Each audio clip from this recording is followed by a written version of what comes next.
घर दीवारों से नहीं, उसके अंदर रहने वाले लोगों से बनता है। लेकिन क्या हो जब घर के लोग ऐसे हो। सारा दिन खाती रहती हो, सोती रहती हो, कोई काम नहीं है तुम्हारे पास। ऊपर से बहू के आ जाने के बाद तो तुम और निकम्मी हो गई हो। दिखावे के लिए हाथ में माला पकड़ ली है, बाकी कोई काम नहीं करती। अरे कैसी बात कर रहे हैं? अब तो बहू आ गई है, अब तो मेरी बेइज्जती करना बंद कर दीजिए। जैसे तैसे मेरी तो जिंदगी कट गई गालियां खा खा कर। अरे उस बेचारी को तो छोड़ दीजिए। तभी बेटे के जोर जोर से चिल्लाने की आवाज आती है। कहा था ना तुमसे रिजाइन कर दो, क्यों नहीं किया? और ये पर्स लटका कर कहां निकली? चलो कमरे में काम करो घर का। बहू बेटी की लड़ाई सुनकर सास ससुर बाहर आ जाते हैं। सामने खड़ी होती है नई नवेली बहू रीमा।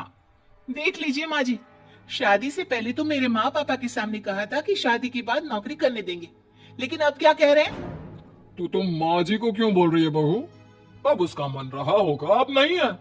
पर पिताजी, उसके मन से मेरा करियर तो नहीं चल सकता ना। ससुर को बहू की बात पर गुस्सा आ जाता है। वो बेटी की तरफ देखता है। पापा से जबान लड़ाती है, रुक। ये बोलकर वो पत्नी को खींचकर कमरे में ले जाता है और बंद कर देता है। ये सब देखकर सास दुखी हो जाती है।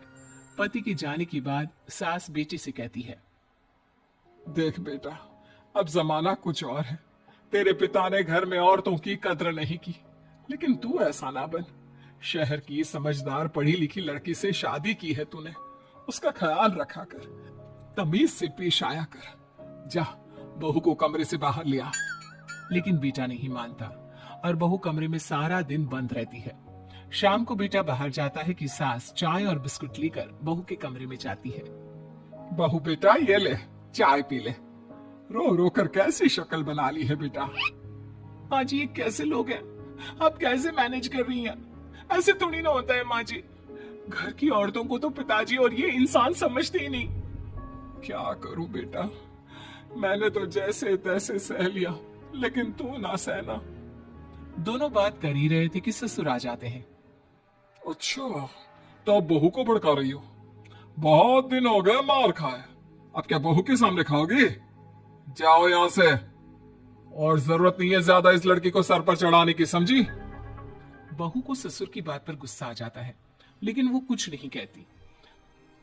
आए दिन बहू देखती है कि कैसे उसकी सास और उसके साथ उसका ससुर और पति गंदा व्यवहार करते हैं। फिर एक दिन, ये क्या बनाया है? खाना बनाना नहीं आता क्या? ये बोलकर वो खाने की भरी सारी थाली फेंक देता है।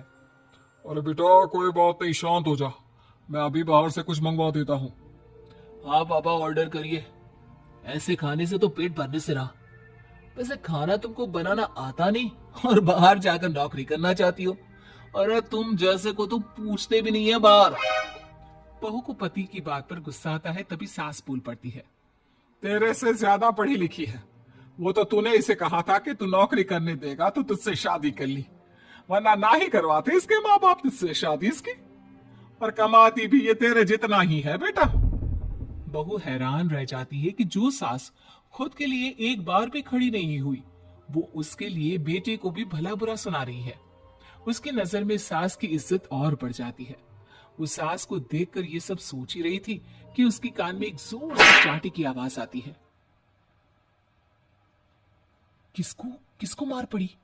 वो देख ही रही होती है कि उसकी नजर जमीन पर बैठी सास पर पड़ती है। अभी तो धीरे से मारा, फिर जुबान खोली ना तो ऐसा मारूंगा कि कान के पर्दे फट जाएंगे। सास रो रही थी। बेटा और पति वहां से चले जाते हैं। पिताजी अच्छा किया माँ को जोर का चांटा लगाकर।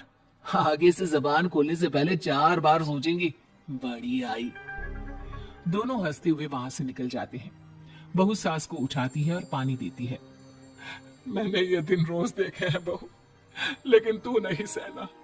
तू अपना जीवन अपने अनुसार जीना। शादी के वक्त मैंने तेरी माँ से बात करने की कोशिश की थी, उन्हें बताया था, लेकिन वो नहीं मानी। बहू सास को पकड़कर रोने लगती है। वो इसलिए नहीं मानी क्योंकि वो मेरी सगी माँ नहीं है। माँ जी, जिस तरह से आप मेरे लिए खड़ी हुई है ना, मेरी माँ भी नहीं हुई। बेटा मैं तेरा भला चाहती हूँ, तू नौकरी इस घर में रहकर तो नहीं कर पाएगी। एक काम कर, इस घर से चली जा, पैसे कमा और खुश रह। माँ जी, हो सकता है कल तक मैं आपके इस फैसले को मान जाती, लेकिन आज नहीं।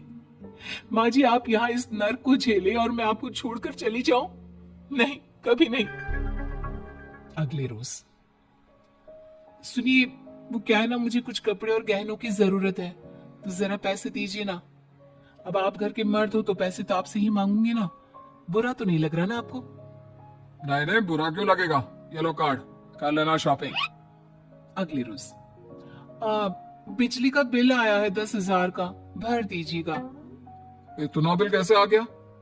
बेटा वो क्या है ना, सारा दिन बहू घर में रहती है तो कमरे में एसी और टीवी चलता रहता है।